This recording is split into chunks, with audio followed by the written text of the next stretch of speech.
ये मेरी कहानी है। मेरे साथ कई साल पहले ये घटा था और आज मैं इसे आप तक पहुंचाना चाहता हूं। मैं बचपन से हमेशा ही बहुत तेज़ था, चाहे वो पढ़ाई हो या खेलकूद, मैं हमेशा सबसे आगे ही रहता। शायद मेरा आईक्यू बहुत तेज़ था। मैं हर चीज़ को इतनी जल्दी कैच कर लेता कि कोई भी मुझे मात नहीं दे पाता। यही कारण था कि मैंने पढ़ाई के बाद एक बिज़नेस शुरू किया और ये बिज़नेस बहुत जल्दी इतनी ऊंचाई तक पहुंच गया कि कोई यकीन नहीं कर पा रहा था। मेरा काम इतना अच्छा चलता रहा कि मुझे कोई कमी कभी महसूस ही नहीं हुई। मैंने ज़िंदगी हमेशा से ही आगे से जी थी। मैंने कभी पीछे मुड़कर नहीं देखा था। मेरा बिज़नेस ऐसे आगे बढ़ता गया, मुझे यकीन था कि मेरा तेज़ दिमाग मुझे कभी ना कभी बहुत आगे लेकर जाएगा।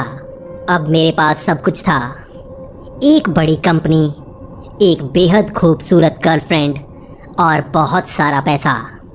लेकिन मेरे अंदर अब भी भूख थी। वो भूख थी दुनिया का सबसे अमीर इंसान बनने की। मेरी भूख मुझे इतना काम करवाती कि मैं कभी रुकता नहीं। चाहे वो दिन हो या रात, मैं सिर्फ काम के बारे में सोचता। मुझे मेरी ज़िंदगी में सिर्फ पैसा चाहिए था और मुझे जीतना था। मुझे अपने दिमाग को सबसे बेहतर साबित करना था। लेकिन मुझे इंतज़ार था मुश्किलों का। कभी तो मुझे ऐसी मुश्किल मिलती जिसको मैं पार नहीं कर पाता, क्योंकि मैं हमेशा से यकीन करता था कि अगर आपको मुश्किलें मिलें तो आप उसे पार कर सकते हैं। लेकिन ऐसी मुश्किल मुझे नहीं लगता था कि मैं पार कर पाऊंगा। मुझे कैंसर हो गया था। ये स्टेज पहली थी और डॉक्टर्स ने कहा था कि मैं इसे पार कर सकता हूँ। अगर हम बहुत ज़्यादा मेहनत करें तो कैंसर को हराया जा सकता है। लेकिन कैंसर से ज़्यादा बड़ी मुश्किल थी मेरा एक ओपोनेंट। मैं उससे आगे निकलना चाहता था और वो मुझसे। लेकिन मैं हमेशा ईमानदारी से काम करता और वो मुझे धोखा देने की कोशिश करता। शायद उसका दिमाग भी मेरे जितना ही तेज़ था, लेकिन उसका दिमाग गलत तरफ ही चलता था और उसने मुझे धोखा दे ही दिया। एक ऐसी डील जिसे मुझे मिलना चाहिए था, वो उसने मुझसे छीन ली। मेरी कंपनी के कई शेयर होल्डर्स को उसने अपनी तरफ कर लिया और मेरी पूरी कंपनी ही वो अपने आप खींच कर ले गया हो। मैं जो अरबपति बन चुका था, अब मेरे पास बहुत कम पैसे बचे थे। मुझे मेरी ही कंपनी से निकाल दिया गया था। मैं अब एक ऐसी जगह पहुंच गया था जहां से मुझे आगे नज़र नहीं आ रहा था। एक करोड़ों की कंपनी मेरे हाथ से ऐसे छीन ली गई जैसे वो मेरी थी ही नहीं। मुझे दूसरा झटका तब लगा जब मेरी गर्लफ्रेंड भी मुझे छोड़कर चली गई। तब मुझे एहसास हुआ कि पैसे कितने ज़रूरी होते हैं। तीसरी मुश्किल, ये कैंसर और बढ़ता जा रहा था। मैं रात दिन काम करता और अब मेरे हालात ये थे कि मेरे मुंह से खून आने लगता। अब मुझे यकीन था कि शायद मैं इससे पार नहीं पा पाऊंगा। डॉक्टर्स मुझे हर वक्त यही कहते कि मैं इतना स्ट्रेस लेने लगा हूँ कि मैं इसे पार नहीं कर पाऊंगा। अगर मैं ऐसे ही रहा तो हो सकता है ये मुझ पर जीत जाए और मेरी मौत निश्चित होगी। मैं इतनी ठोकरें खाकर इस तरह गिर चुका था कि स्ट्रेस तो होती ही है। मैं दिन रात यही सोचता रहता कि मैं क्या करूं। मेरी ज़िंदगी हार चुकी थी। मेरे वो सबसे अमीर होने के शौक़ अब बहुत दूर हो चुके थे। मेरे तो अपने खर्चे पूरे नहीं हो रहे थे। मैं वो इंसान था जिसके घर में 20 गाड़ियाँ थीं और अब 19 गाड़ियाँ बिक चुकी थी और मेरे पास एक छोटी आल्टो कार रह चुकी थी। मैं जो मर्सिडीज़ में घूमा करता था, आज मेरे पास छोटी गाड़ी थी। मेरा घर बिक चुका था और मैं एक छोटे से घर में आ चुका था। मेरी ज़िंदगी शायद ख़त्म होने वाली थी और मैं खुद इंतज़ार करने लगा था कि मैं कब पूरा हो जाऊं। ये ज़िंदगी शायद मेरे लिए नहीं थी। मेरी उम्र अभी 25 साल थी, लेकिन मुझे लग रहा था कि मैंने अपनी ज़िंदगी जी ली है। मुझे अब ख़त्म हो जाना चाहिए, क्योंकि आगे मुझे अपना भविष्य नज़र नहीं आ रहा था। मैंने हर तरह से कोशिश की थी इस कैंसर को हराने की, लेकिन ये बढ़ता जा रहा था। हर डॉक्टर हार चुका था, हर वैद्य हार चुका था। किसी के पास कोई जवाब नहीं था। उन सब का कहना था कि मैं खुद हार मान चुका हूँ, तो मैं इससे जीत नहीं पाऊंगा। हारा हुआ इंसान कभी कैंसर से जीत नहीं पाता। लेकिन मैं भी क्या करता, मैं हर तरफ से हार चुका था। लेकिन वो वक्त था रात के 8 बजे का और मुझे फ़ोन आया। ये आवाज़ बहुत ही भारी थी, जैसे किसी कहानीकार की हो। उसने मुझसे यही कहा कि कल रात 8 बजे इस बिल्डिंग में पहुंच जाना। वहाँ पर तुम्हें हर सवाल का जवाब मिलेगा और तुम्हारी बीमारी भी बहुत दूर की जाएगी। मुझे पता था कि ये प्रैंक कॉल हो सकती है, लेकिन एक हारा हुआ इंसान कहीं भी कुछ भी कर सकता है। मुझे वही पैसे वापस चाहिए थे, मुझे वही ज़िंदगी वापस चाहिए थी। मैंने तो सब कुछ करके देख लिया था और मैं ये भी करना चाहता था। वक्त 8 बजे का होगा और मैं इस बिल्डिंग में पहुंच चुका था। ये 5 मंजिला इमारत थी और मुझे 5वीं मंजिल पर जाना था। मैंने फ़ोन करके पूछा कि मुझे कहाँ पर आना है और मुझे बताया गया कि 5वीं मंजिल पर पहुंचकर तुम्हें सब जवाब मिल जाएंगे। मैं लिफ्ट में पहुंचा और मुझे 5वीं मंजिल पर जाना था, लेकिन इस लिफ्ट के बटन बहुत ही अजीब थे। मैंने ऐसी लिफ्ट पहले कभी नहीं देखी। ये चारों तरफ से आईने की लिफ्ट थी और ऐसा लग ही नहीं रहा था कि ये लिफ्ट ऊपर जाने वाली है। मुझे ये प्रैंक नज़र आ रहा था, लेकिन मैं क्या करता। एक 5 मंजिला इमारत पर 66 बटन कैसे हो सकते हैं? यहाँ पर 66वां फ्लोर भी था, लेकिन 5 मंजिला इमारत में 66वां नंबर क्या कर रहा था? मेरे मन में जिज्ञासा हो रही थी, लेकिन मैं अपने काम से काम रखना चाहता था। मैंने 5 नंबर दबा दिया और लिफ्ट ऊपर को चलने लगी। मुझे हल्का सा झटका महसूस हुआ। ये एक एक करके आगे बढ़ रही थी और 5वीं मंजिल की तरफ जा रही थी। लेकिन हैरानी की बात, ये लिफ्ट 5वीं मंजिल पर रुकी ही नहीं। ये लिफ्ट ऊपर जाए जा रही थी और मुझे ये झटका महसूस हो रहा था जैसे कि ये ऊपर की तरफ जा रही है। लेकिन 5 मंजिला इमारत आखिर 5वीं मंजिल से ऊपर कहाँ जा सकती है? मैं ऊपर नंबर देख रहा था। वो 5 से 6 हुए, 7 हुए, ऐसे ही 10, 20 और 50 हुआ। इसके बाद 66वां नंबर आया और लिफ्ट अपने आप खुल गई। मैं थोड़ा सा घबराया हुआ और जिज्ञासा से भरा उस लिफ्ट के बाहर आ रहा था। मैं देखना चाहता था कि क्या मेरे साथ प्रैंक हुआ है या ये कुछ अजीब सी घटना है। लेकिन मैंने जैसे ही उस लिफ्ट से बाहर पैर रखा तो मुझे सामने वाली वो बिल्डिंग नज़र आई। ये तो बिल्कुल ऐसा था कि मैं ऊपर गया ही नहीं और उसी बिल्डिंग के बाहर आ गया। मैंने बाद में कई बटन दबाने की कोशिश की, लेकिन वो लिफ्ट बंद हो चुकी थी। वो तो जैसे पावर कट हो चुकी थी और वो हिल नहीं रही थी। मैं अब थोड़ा सा खींचा हुआ और सोच रहा था कि मेरे साथ ही ऐसा कुछ क्यों हो रहा है। मैंने फ़ोन लगाने की कोशिश की, लेकिन फ़ोन में तो रेंज आ ही नहीं रही थी। ये काफ़ी अजीब था। आखिर मेरे साथ ये कैसा प्रैंक हुआ था? और मैं गुस्से से उस बिल्डिंग से बाहर निकला। मुझे बाहर वही 2 बिल्डिंग नज़र आ रही थी जो इस बिल्डिंग के बिल्कुल सामने थी। मुझे मौसम काफ़ी अजीब नज़र आ रहा था। लगभग 10 मिनट पहले ही मैं इस बिल्डिंग के अंदर गया था और मौसम तब बिल्कुल साफ था, लेकिन अब तो बहुत ज़्यादा आंधी चल रही थी। इस आंधी में बहुत ही ज़्यादा मिट्टी थी। ये मिट्टी बहुत ही मोटी थी। मैंने कभी ऐसी आंधी चलती हुई नहीं देखी। ये मिट्टी मैं हाथ से महसूस कर सकता था। ऐसी मिट्टी हमारे शहर में नहीं मिलती और ये रेगिस्तानी मिट्टी थी। मैं धीरे धीरे चलता हुआ सड़क की तरफ गया जहाँ पर मैंने गाड़ी लगाई हुई थी। लेकिन जब मैं सड़क पर पहुँचा तो बाहर का नज़ारा देखकर मैं काफ़ी अचंभित था। ये सड़क वैसी नहीं रही थी जैसे पहले थी। मेरी गाड़ी बिल्कुल टूट चुकी थी और उसमें आग लगी हुई थी। सामने वाली सारी बिल्डिंग्स पर जैसे आग लगी हुई थी। ये तो जैसे ऐसा था कि कई हजार साल बीत चुके हों। मेरी गाड़ी देखकर ऐसा लग रहा था ये कोई बहुत ही पुरानी गाड़ी है, इस पर जैसे जंग लग चुका है, लेकिन फिर भी इससे आग निकल रही थी। मेरे होश फाख्ता हो चुके थे और मैं चलता हुआ सड़क से आगे जाए जा रहा था। ऐसा नज़ारा मैंने ज़िंदगी में कभी नहीं देखा था। मेरे सामने तो ऐसा था जैसे बहुत सारे साल बीत चुके हों और हर तरफ तबाही आ चुकी हो। मैंने देखा कि सारी बिल्डिंग्स खराब हो चुकी हैं। मैं सड़क के आगे गया। वही चौराहा जो पहले हर वक्त व्यस्त रहा करता था वो बिल्कुल खाली था। उसकी मूर्ति भी टूटी हुई थी और वहाँ पर बहुत सारी मिट्टी थी। पेड़ों के तने बिल्कुल बिल्डिंग्स के बीच से निकलते हुए ऊपर तक पहुँच गए थे।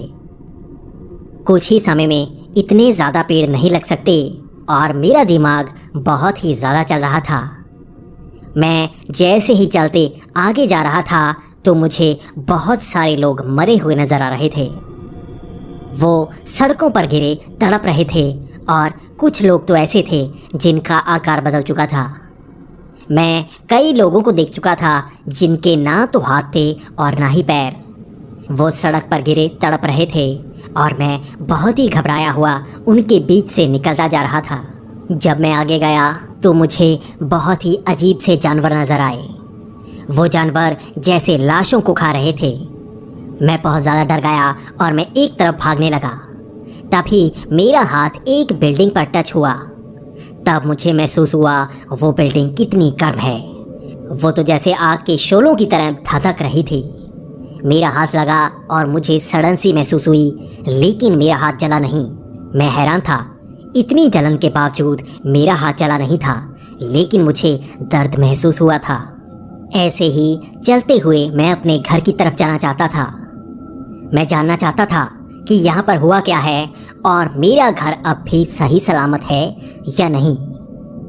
ये तो जैसे कयामत आ गई हो। क्या सच में यहाँ पर कयामत आ गई थी? क्या मैं समय यात्रा करके बहुत आगे आ चुका हूँ? मेरा दिमाग सवालों से भर चुका था और मुझे जवाब चाहिए थे। तब मेरी नज़र बिल्कुल सामने पड़ी। वहाँ से बहुत सारी रोशनी निकल रही थी। ये रोशनी सूरज से कई गुना ज़्यादा थी।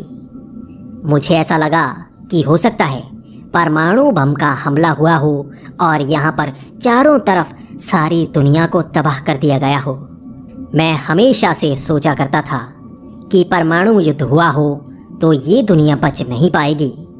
एक देश दूसरे देश पर इस तरह परमाणु हमला करेगा कि वो बच ना पाए, और इसका जवाब देने के लिए वो देश भी तो ऐसा ही परमाणु हमला करेगा।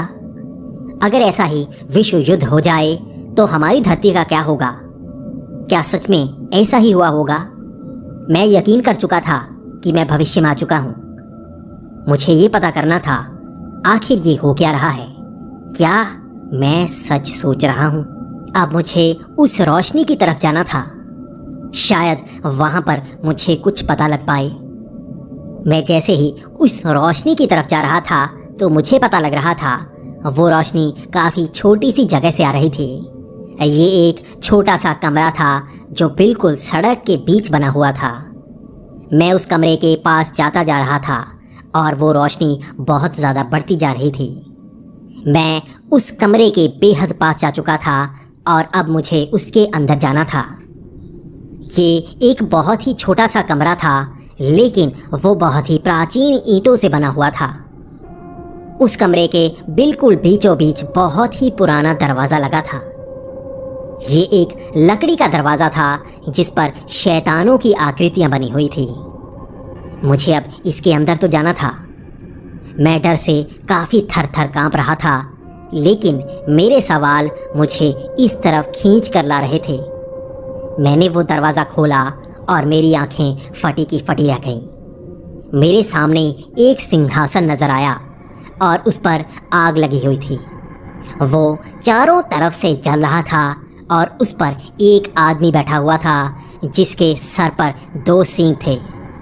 उसके 2 सींग से आग निकल रही थी और उसकी आंखें भी बिल्कुल लाल थीं। उसके चेहरे पर एक मुस्कान थी और वो मेरी तरफ एक टक लगाए देखे जा रहा था। मैं कुछ समय वहाँ घबराया हुआ उसके सामने खड़ा रहा, लेकिन उसके बाद मैंने एक सवाल पूछ ही लिया। मैंने उससे कहा कि आप कौन हैं और यहाँ क्या हुआ है? मैं कहाँ हूँ? क्या मैं भविष्य में आ गया हूँ? उसका जवाब बहुत ही अलग था और मेरे लिए काफ़ी झकझोरने वाला। उसने कहा, मैं नर्क का देवता हूँ, मुझे ही सब शैतान कहते हैं। तुम भी नर्क में आ चुके हो और तुम देख सकते हो यहाँ पर बिल्कुल धरती का उल्टा है। जो भी जहाँ भी मरता है उसे यहाँ पर लाया जाता है और यहाँ पर धरती जैसा वैसा ही वातावरण देकर उसको कष्ट दिए जाते हैं। यहाँ से साफ होकर ही उसे दोबारा जन्म लेना पड़ता है। तुम भी नर्क में आ चुके हो और तुम्हें भी यहाँ पर देखना होगा आखिर क्या हो रहा है। मुझे मेरे सवालों के जवाब मिल चुके थे। मैं यही सोच रहा था कि मैं नर्क में आ चुका हूँ और शायद उस लिफ्ट में मेरी मौत हो गई होगी। शायद इसी तरह से मौत अपनी तरफ बुलाती है और जब हम मर जाते हैं तो हम इसी तरह से नर्क या स्वर्ग में जाते हैं। ये जगह बिल्कुल नर्क जैसी थी और लोगों के हालात ऐसे ही थे।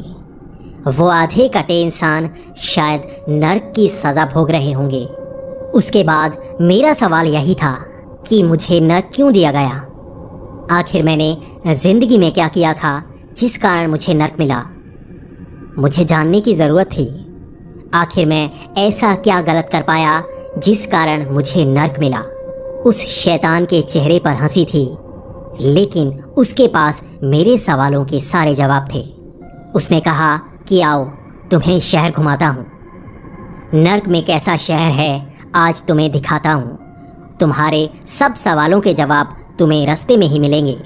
मैं और शैतान सड़कों पर चले जा रहे थे। उस शैतान से ऐसी रोशनी निकल रही थी कि हर कोई जो उसके पास आता वो उससे दूर भागने की कोशिश करता। शायद उसकी गर्मी वो सब सह नहीं पा रहे थे, लेकिन मुझे वो रोशनी तो बहुत ज़्यादा लग रही थी। वो गर्मी इतनी ज़्यादा महसूस नहीं हो रही थी। वो शैतान जहाँ से गुजरता सब लोग जैसे तड़पने लगते। तब उसने मेरे सवालों का जवाब देना शुरू किया। उसने कहा कि तुम्हें नर्क अभी मिला नहीं है, तुम्हें थोड़ा सब्र करना होगा। तुम्हें यहाँ पर इसलिए बुलाया गया है ताकि तुम्हें नर्क दिखाया जाए। तुम्हारी ज़िंदगी किसी का अच्छा करने के लिए थी, लेकिन तुम कर नहीं पाए। तुम्हें कैंसर हुआ, तुम उससे जीत सकते थे, लेकिन तुम जीते नहीं। जो भी आत्महत्या करता है उसे नर्क मिलता है, और जो खुद ही मरने को चाहता है वो भी नर्क में आता है। तुम भी उस कैंसर को हरा सकते थे, लेकिन तुम उससे जीत नहीं सकते। तुम्हारे अंदर यही शक था। तुम उसे हरा पाते, लेकिन तुम तो खुद हार चुके थे। तब मेरे मन में भी कई सवाल उठे और मैंने कहा कि मैं ऐसी ज़िंदगी नहीं चाहता था। मैं हमेशा से बहुत तेज़ था। मैंने इतना पैसा कमाया, मैंने कहीं खर्चा नहीं किया, मुझे कुछ नहीं मिला। मेरी ज़िंदगी बहुत बदतर थी और कई बुरे लोग मुझसे आगे निकल चुके थे।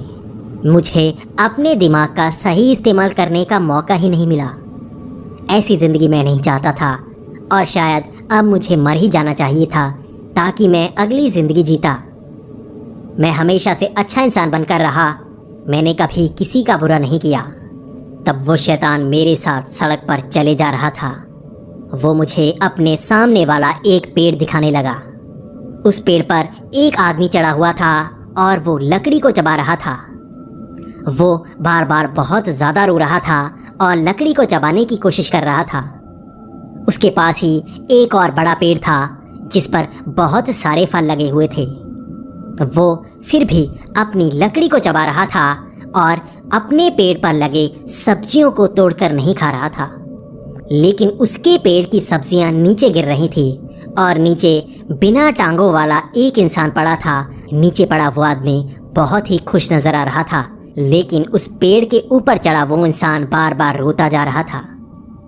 तब उस शैतान ने कहा कि वो देखो, तुम्हारा हाल भी ऐसा ही था। तुम नहीं जानते ये सड़क कितनी गर्म है और बिना पैरों वाले इंसानों का क्या होता है।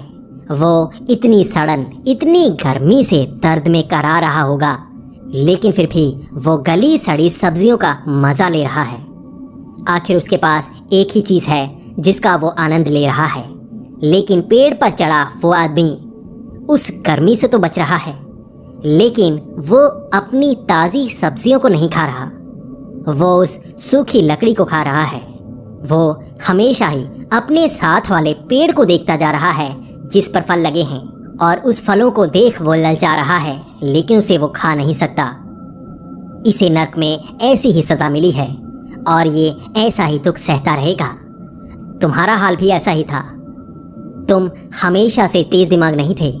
तुम्हें क्या लगता है तुम्हारा तेज दिमाग तुम्हारी कोई करामात है? ये तुम्हारे मौके हैं जो भगवान ने और मैंने तुम्हें दिए हैं। मैं तुम्हें बहुत पहले मार सकता था। मैं बच्चों को भी मार देता हूँ। अगर मुझे लगता है कि उनके साथ भविष्य में बहुत बुरा होने वाला है तो मैं पहले ही उन्हें बचपन में उठा लेता हूँ। लेकिन तुम्हें मौका दिया गया, तुम्हें आगे बढ़ने का मौका दिया गया। तुम्हें लगता है तुम्हारा तेज दिमाग तुम्हारी करामात है तो तुम गलत हो। तुम्हें मौका मिला अच्छे स्कूल में पढ़ने का, तुम्हें मौका मिला कॉलेज जाने का। तुम्हारे पास पैसे हमेशा से रहे, तुम हमेशा उसे कम कहते रहे, लेकिन तुम्हारे पास बहुत पैसे थे। तुम्हें पूरा मौका दिया गया और तुमने बहुत बड़ा बिजनेस बनाया। तुम किसी की मदद कर सकते थे, लेकिन तुम कभी खुश रहे ही नहीं। तुम्हें इतना पैसा मिला, तुम्हें एक अच्छी गर्लफ्रेंड मिली, तुम्हें सब कुछ मिला, लेकिन तुम तो खुद हारे हुए थे। मैं फिर भी सवाल पूछ रहा था कि आखिर मैं कैसे हारा था। मुझे ये बीमारी मिली, मेरे पैसे मुझसे छीन लिए गए। तब उस शैतान ने कहा कि वो पैसे तुम्हारे थे नहीं, वो तुम्हारे पास आए थे कहीं आगे जाने को। तुम उसे संभाल कर नहीं रख सकते, तुम्हें लड़ना चाहिए था। ये ज़िंदगी तुम्हें मैंने और भगवान ने दी है और तुम्हें कई हिस्सों में ज़िंदगी मिली। तुम कई बार मर सकते थे, लेकिन तुम्हें बचाया गया। फिर भी तुम इसी तरह से खुद हार कर यहाँ आए। क्या तुम खुद को बचा नहीं सकते थे? तब मैंने कहा कि भले ही मैं ऐसा हूँ, लेकिन मैंने किसी का बुरा नहीं किया। इस पर उस शैतान ने कहा कि तुम्हें लगता है कि तुमने किसी का बुरा नहीं किया, तो सुनो, तुम्हारे पास इतने पैसे थे कि तुम लोगों की मदद कर सकते थे। इस महामारी ने इतने लोगों को मारा, कई पैसे से मरे तो कई दवाइयों की कमी से। तुमने कभी किसी की मदद नहीं की। तुम्हें तो खुद सबसे अमीर बनना था। तुमने कभी ये सोचा ही नहीं कि लोग कैसे मर रहे हैं और तुम उनकी मदद कर सकते थे। तुम्हें लगता है कि तुमने किसी का बुरा नहीं किया, लेकिन तुम बताओ, अगर किसी का तुम भला नहीं कर सकते तो क्या तुमने बुरा नहीं किया? किसी का भला ना करना भी बुरा करना ही होता है। तुम्हें ये दुख था कि तुम्हारे पैसे चले गए, लेकिन फिर भी तुम्हारे पास इतने पैसे थे कि तुम कई जिंदगियां बचा सकते थे। लेकिन तुम तो इतने निकम्मे थे कि खुद की जिंदगी नहीं बचा पाए। तुम उस छोटी सी बीमारी से नहीं लड़ पाए। मैं उस शैतान की हर बात को सुनकर अंदर से टूटता जा रहा था। मैं बहुत ज़्यादा टूट गया था और मुझे अपनी हर गलती का एहसास हो रहा था। मैंने कभी ज़िंदगी में पैसे से आगे सोचा ही नहीं। मुझे प्यार मिला, लेकिन मैं सिर्फ पैसे का सोचता था। मुझे दुनिया का सबसे अमीर आदमी बनना था, लेकिन वो पैसे का मैं करता क्या? आखिर मेरे पास ये सोच तो थी ही नहीं कि मैं क्या कर सकता हूँ। अब भी मैं इतना घाटा सहकर इतना अमीर था, लेकिन मुझे इसका एहसास नहीं था। लेकिन अब बहुत देर हो चुकी थी। मैं नर्क में था। मुझे मेरी गलती का पता था और मैंने उस शैतान से बस इतना ही कहा कि मैं जानता हूँ मेरे हिस्से का नर्क मेरी ज़िंदगी में आएगा। मेरे पास मौका था, मैं उसे भुला नहीं पाया। अब इस नर्क को भी मुझे भोगना ही होगा। आप बस इतना बता दीजिए कि कब तक, आखिर इस नर्क को मुझे कब तक भोगना पड़ेगा और मुझे कौन सी सज़ा मिलेगी? क्या मेरे हाथ पैर सलामत होंगे? क्या मैं उस पेड़ के ऊपर होऊंगा या पेड़ के नीचे? क्या मुझे भी अब जलन महसूस करनी होगी? क्या मेरा समय अब शुरू हो जाएगा? तब वो शैतान बहुत देर तक कुछ बोल नहीं रहा था और कह रहा था कि आओ तुम्हें कहीं लेकर चलता हूँ। हम दोनों ऐसे ही सड़क पर चले जा रहे थे। तब मुझे ध्यान में आया कि उस शैतान ने मुझे पूरा शहर घुमा दिया था और अब वो मुझे उसी बिल्डिंग के पास ले आया था। तब मैंने कहा कि हाँ, मैं भी इसी लिफ्ट से आया हूँ। क्या आप सभी को यहीं से लेकर आते हैं? क्या सब मरने के बाद इसी तरह से नर्क में आते हैं? तो वो अपने चेहरे पर मुस्कान को मिटा नहीं पा रहा था और उसने कहा कि जाओ उस लिफ्ट में चले जाओ।